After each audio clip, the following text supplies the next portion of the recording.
So I was dumb enough to start making Ashes of Creation videos just a little while ago. I've made 2 so far. And I realized I had a lot of catching up to do because this game isn't just like catching up on an MMO or something like that. It's catching up on sort of history. So I've been going through, mostly with the help of Jalon, I think, or Jalon from Paradox Gaming. I highly recommend his content if you are looking for more informative and less opinion-based takes on Ashes of Creation. Definitely go check him out. I will post a link to his YouTube channel in the description. Now what I'd like to do is, as a fellow developer and a lover of MMORPGs, give my opinion on what I've seen so far, what my concerns are, and what I think is looking really good.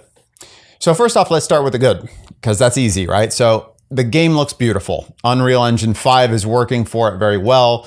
The artists and the technical people behind the game all seem to be top notch. They're doing a great job. The weather effects and the different seasons going from one to another, transitioning, look beautiful. All of it is very top notch. I mean, it's just the highest grade quality that I've seen in an MMORPG. The other thing that is, for me at least, a positive, this is where it starts getting into a little bit more subjective instead of objective, the direction of the game. The core goal behind the game being player driven, being a living, thriving world in which PvP is meaningful, and that there's economies and that every little node and village has its place and is part of a bigger thing, is just fantastic. That is really the thing that has me most excited about the game and why I will continue to follow it until hopeful release. But now there's a few things that have caused some concern, not just for me, but for a lot of people following the game. First, let's talk about combat. So combat is something that is central to an MMORPG, particularly one that's going to be based a little bit, at least, on PvP. The fact that at this point in development, maybe 6-7 years into development, we don't have a clear image, a clear vision as to how this is actually going to play out, how you are actually going to fight. And yes, of course, I know we've seen people fighting and everything, but the thing is, it's evolved over time, and that's perfectly fine. There's nothing wrong with a little bit of evolution.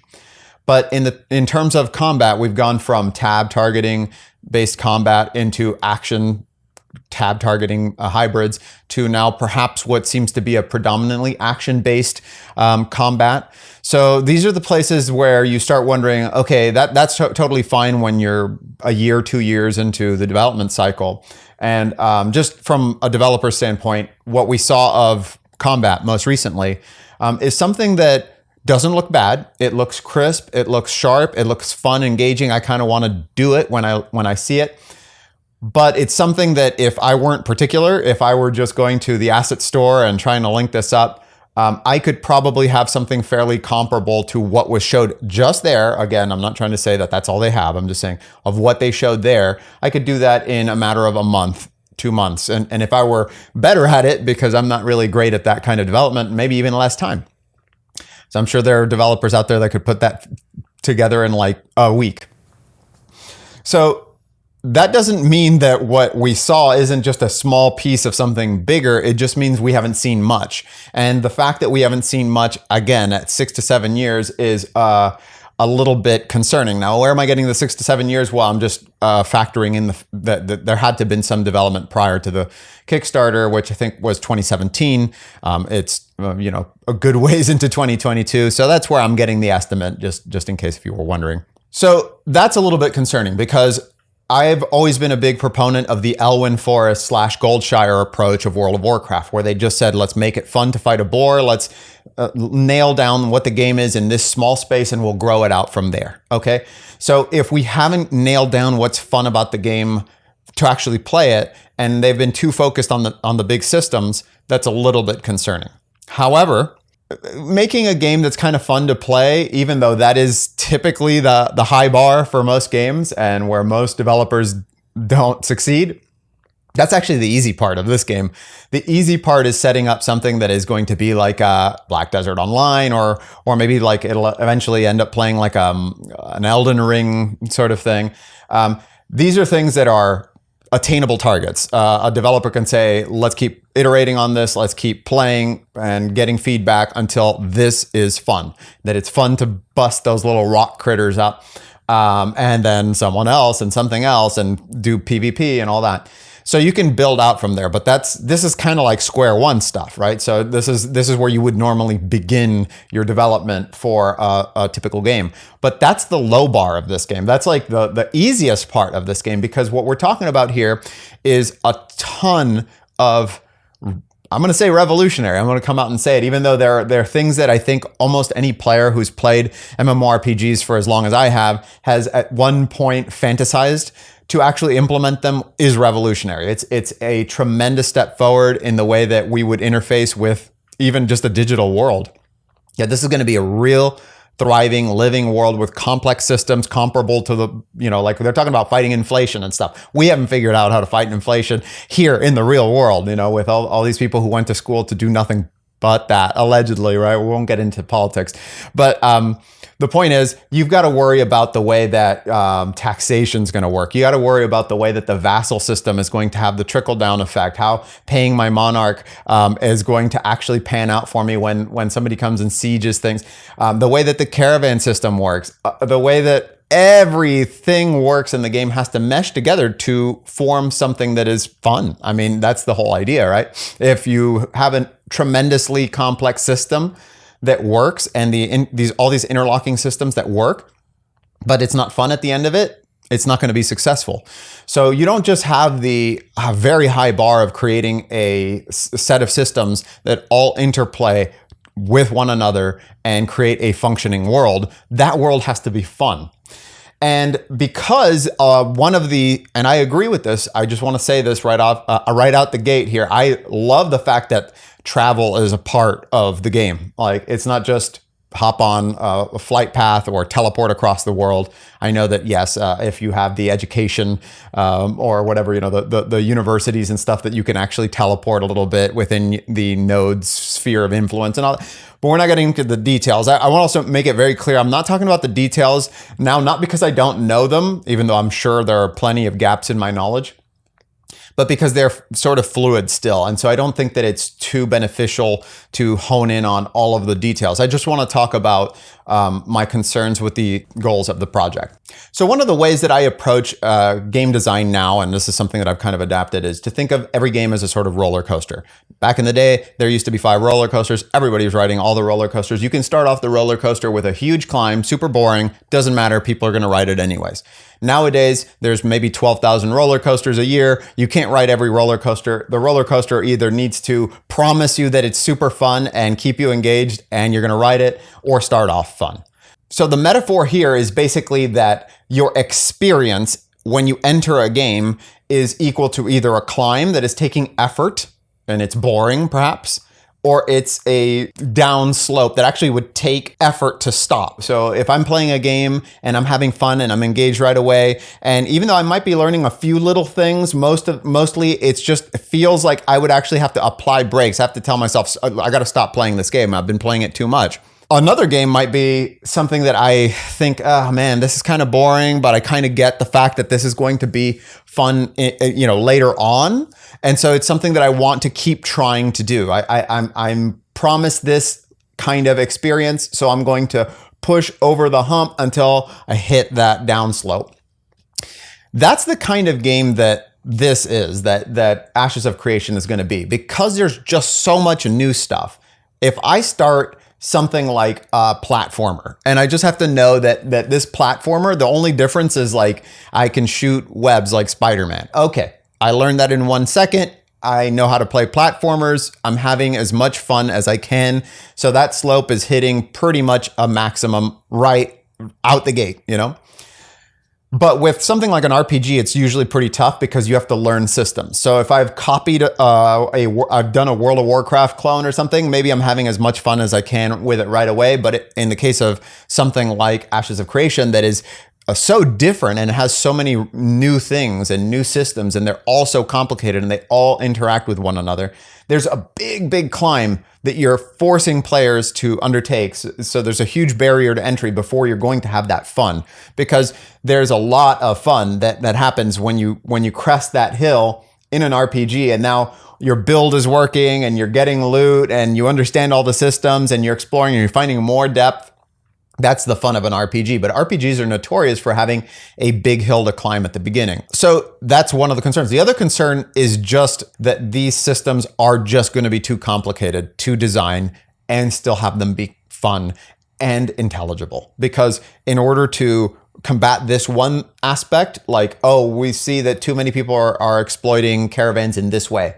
Well, we need to add this extra rule. Okay, so now I've added this extra rule. It solves this caravan issue, but it introduced another problem, and everything is interconnected.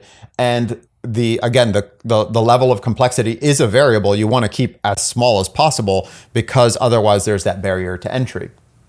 And there's just the barrier to intelligibility. Let's say that I wanted to have, and this would be cool. Let's say that I wanted to have a YouTube channel that is like covering the politics and intrigue and all this, and I want to explain why something occurred. Now, if I have to have a 30-minute explanation as to like the systems and mechanics that were being exploited around this conflict, it's going to lose a lot of at least universality. That a new player or a new person that's just going to be going around going, hey, I've heard of this Ashes of Creation thing. I've heard that there's like a lot of cool political intrigue and stuff like that goes on. I want to check it out. And then they start checking it out, and they need to take a course like I did to understand why something was happening, or why didn't they just do that, and all this. Then that becomes a problem. So what is the recommendation? What would I say? Like if I were a developer working for Intrepid, what would I do?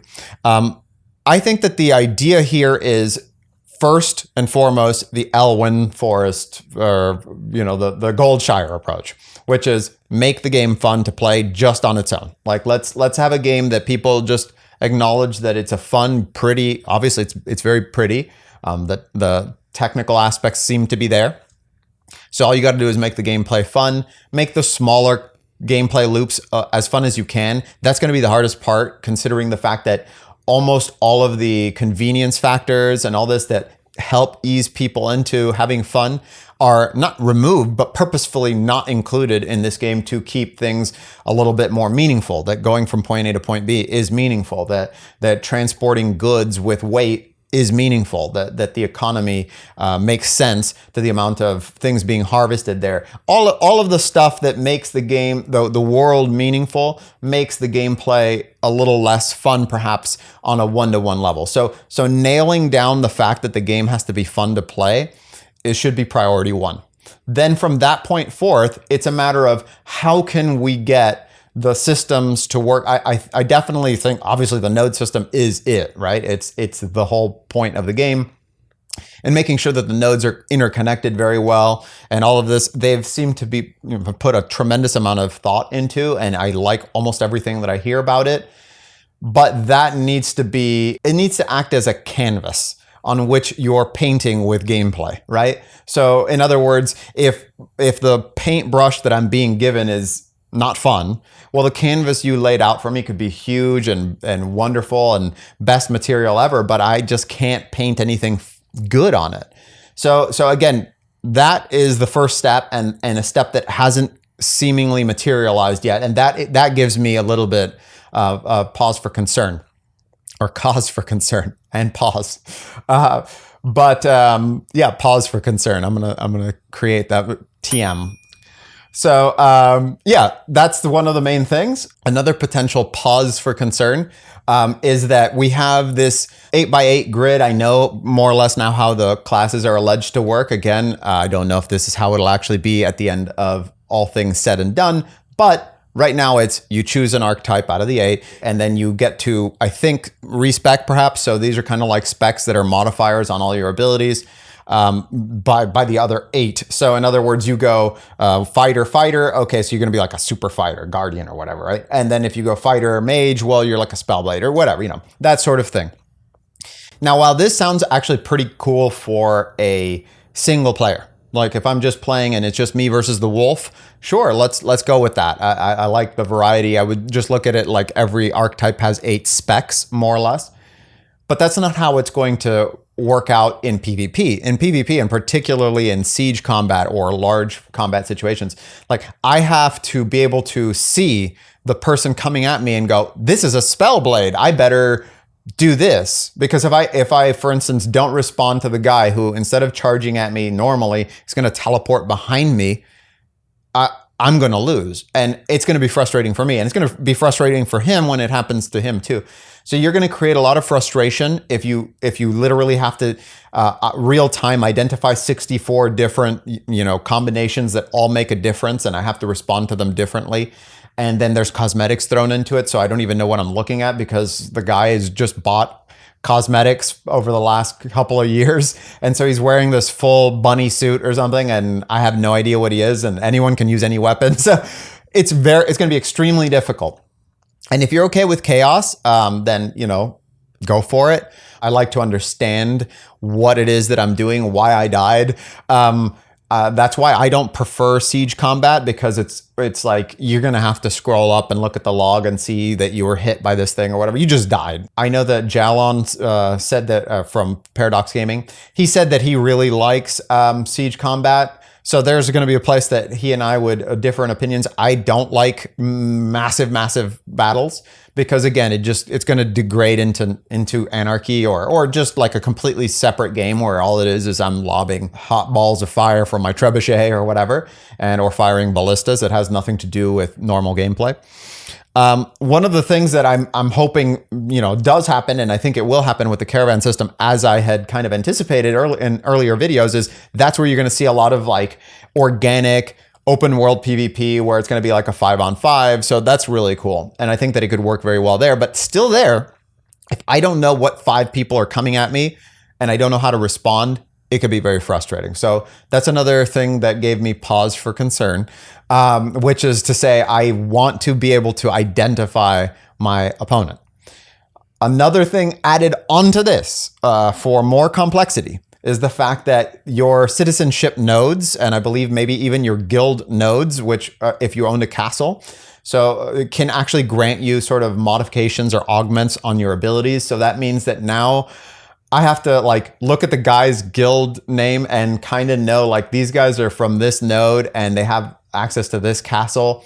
So he's a warrior that is sub-spec magician and it currently has 2 short swords, and he's from this guild, from this region. So that means he's going to come at me and do this. And so by that point, he probably already killed me. And so that's tough. And especially when you're trying to make it a game that is going to have massive combat, you kind of need to keep things somewhat intelligible and not necessarily simple. I mean, it could be complicated to know all of the things that a warrior does, all of the things that a rogue does, but you'd know that you're looking at a warrior, you're looking at a rogue, and then it's just a matter of knowing that there could be some variance within that small spectrum, but really that's all it is. Maybe that's how it'll turn out to be. Again, that's kind of the issue. We don't know yet. But so that's where I'm at right now. I think that there is a lot of promise. The technical looks really solid, but I'm really concerned about there just being too much complexity in the way that the systems are going to have to interplay with one another to have an end result, which is fun. And it has to be fun, not right at launch, but it has to be fun pretty quick. I would recommend trying to get to the point where people are just playing the game. And that's why I wasn't against Apocalypse, the idea of just trying to get some hands-on gameplay, feedback, all this. I would say that should be the focus. The focus is to have a simple, maybe just castle versus castle with some nodes in between, caravans, whatever. Try to get that going as quickly as possible to just start seeing how people exploit the systems, what you need to respond to, and what's fun. Like what's actually going to be fun about the game, because we're in uncharted territory here. This is the wonderful thing about Ashes of Creation, is that they are taking a risk. They are pushing the envelope, and it's why I will continue to follow the project. And I have some hope for it being, the next big step in MMORPGs, because that is what I've been asking for. So let's see if they can deliver it. I hope that they can. And the reason that I really hope that they can is because, as I said in my first video, I do feel like this project will actually create a ripple in sort of the directionality of the future of MMOs. If it looks like this was like a big mistake, like, oh my goodness, didn't work out, people are going to be a lot more hesitant to want to try something like this again. And I do think that this is a step in the right direction. So I wish them all the best. And I would love to be able to become a part of the testing myself and, you know, give some feedback and all that. But one thing that I would also commend Ashes of Creation for is they've got a great community, and it looks like they're definitely going to be getting some good feedback. But yeah, so that's it. Let me know what you think about these hot takes. I think that a lot of people seem to be kind of worried in this direction. It's not just, I'm not just speaking completely from my own subjective desires. I think that I've seen that some people's opinions over time have sort of shifted a little bit. And as Joshua Strife Hayes has said, that you know, we just have to mitigate our hype here. We have to put the brakes on the hype train. I do agree with that, but it's also a matter of knowing what we should be hyped about and what should actually be something that we should be concerned about. So that's what I've been trying to focus on this video, and I will continue to just kind of keep up to date with Ashes of Creation and put out more sort of current state of my hype videos. So if you like that, just please subscribe. Tell me what you think in the comments below. I try to respond or read every single comment, and I'll see you next time.